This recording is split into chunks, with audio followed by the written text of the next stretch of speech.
ठीक है, तो चलिए शुरू करते हैं। Surface tension. अब देखिए, इलास्टिसिटी हो गया आपका, सरफेस टेंशन। इसके बाद हम विस्कोसिटी लेंगे और लगभग इसमें कम से कम 3 क्लास लग जाती है सरफेस टेंशन में, at least 3।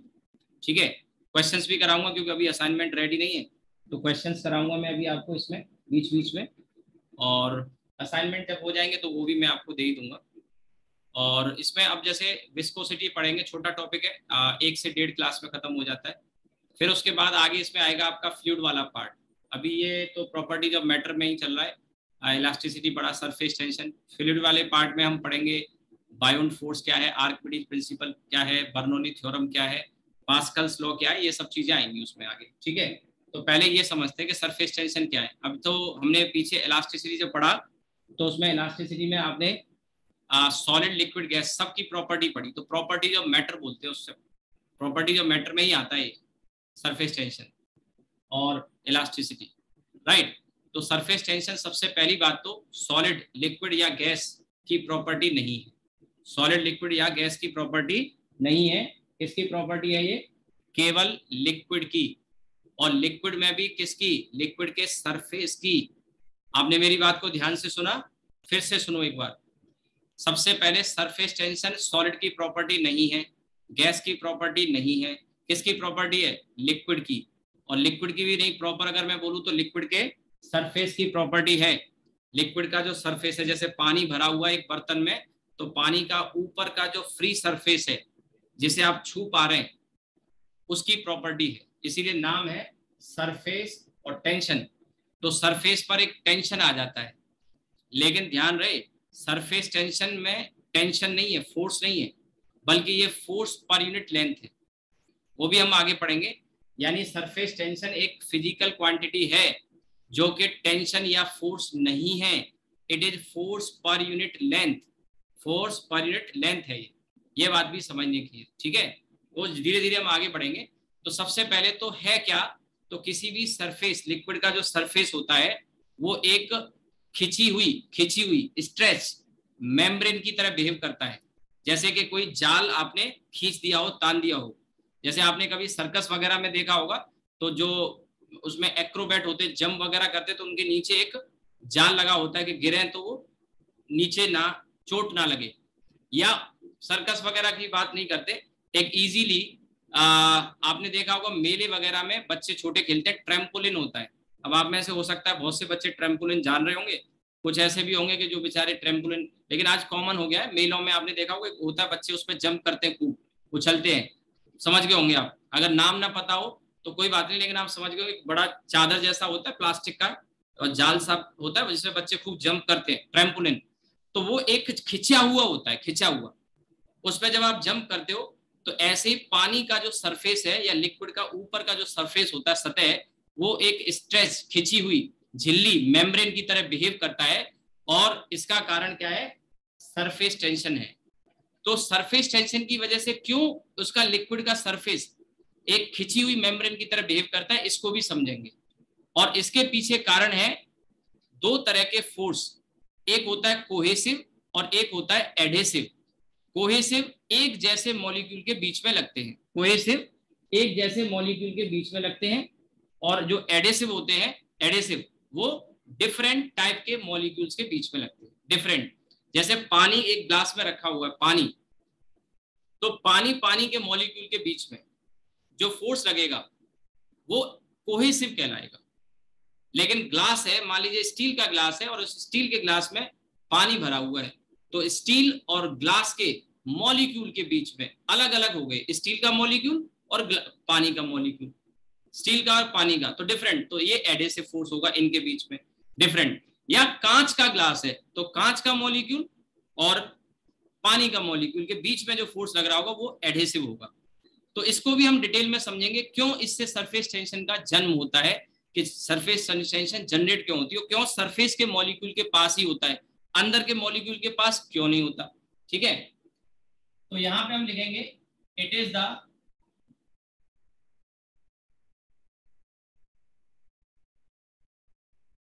It's the property of liquid surface, is the property of liquid surface due to which its surface behaves as a stressed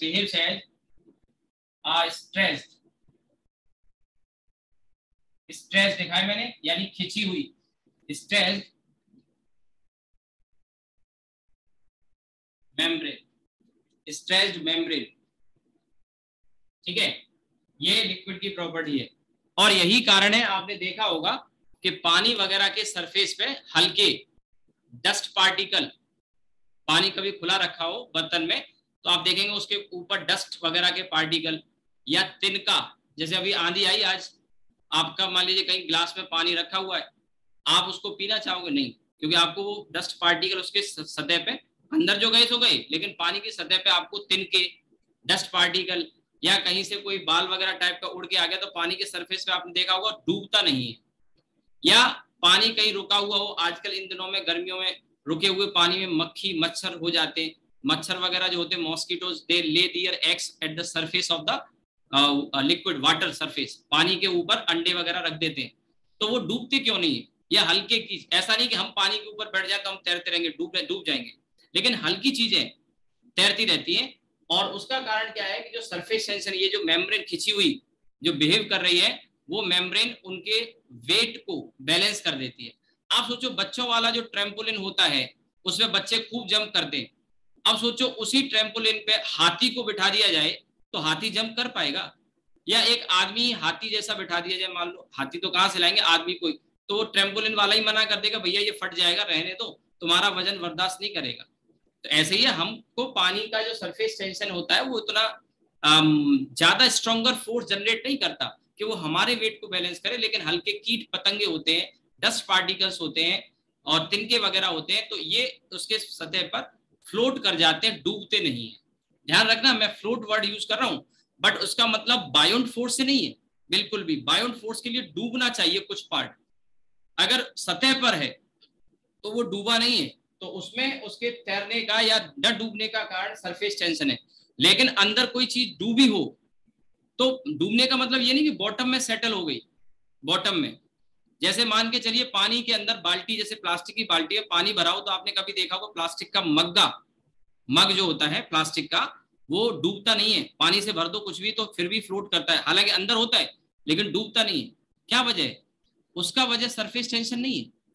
बाल्टी में पानी भरा है, प्लास्टिक का मग्गा, आपने देखा होगा मग जो होता है वो पानी से भरा हुआ है, लेकिन उसके अंदर डूबता नहीं है, बॉटम में वहीं तैरता रहता है। तो उसका कारण क्या है, क्यों नहीं डूब रहा है? बायोंट फोर्स की वजह से, अपथ्रस्ट फोर्स की वजह से। बायोंट अपथ्रस्ट एक ही बात है, पढ़ेंगे आगे वाले, बायोंट फोर्स, आर्किमिडीज प्रिंसिपल वगैरह। वो डूबा हुआ है तब डूब के तैर रहा है, ठीक है, यहाँ पे ये डूब नहीं रहा, सतह पर ही है। उसका कारण क्या है? सरफेस टेंशन है, ठीक है। तो सरफेस टेंशन को समझने के लिए हम दो तरह के फोर्सेस को समझेंगे, एक है आपका कोहेसिव और एक है एडेसिव, उसको समझेंगे, ठीक है। तो यहां पर there are two types of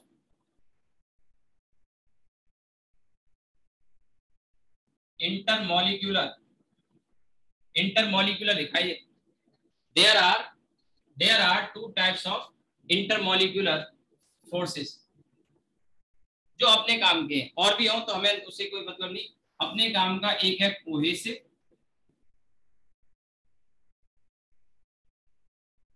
और दूसरा है एडहेसिव। कोहेसिव क्या होते हैं शॉर्ट में समझेंगे, बहुत डीप में नहीं जाना है। तो कोहेसिव क्या होते हैं? लाइक मॉलिक्यूल, एक जैसे मॉलिक्यूल के बीच में, ठीक है। It is the force between, ये बिटवीन लिख दिया मैंने शॉर्ट में, या हटा देता हूं, मैं लिख ही देता हूं, like molecules.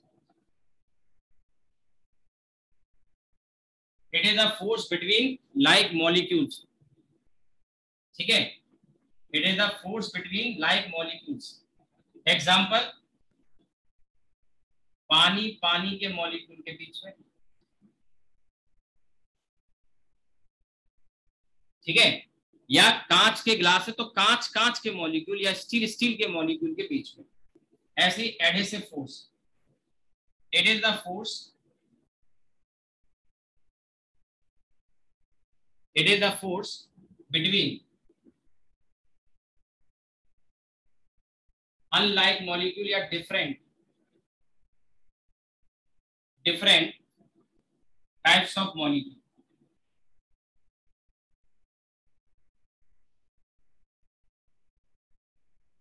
it is a force between different types of molecule। और इसके एग्जांपल में आप लिख सकते हैं वाटर एंड ग्लास मॉलिक्यूल।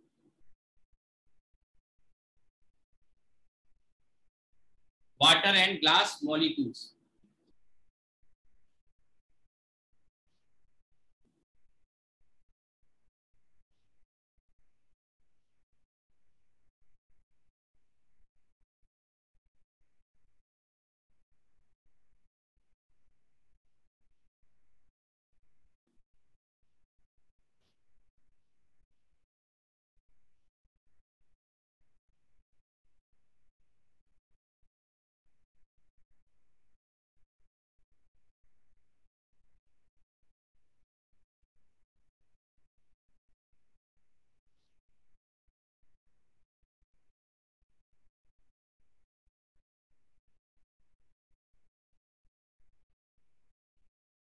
ठीक है, ये आप नोट कर लें।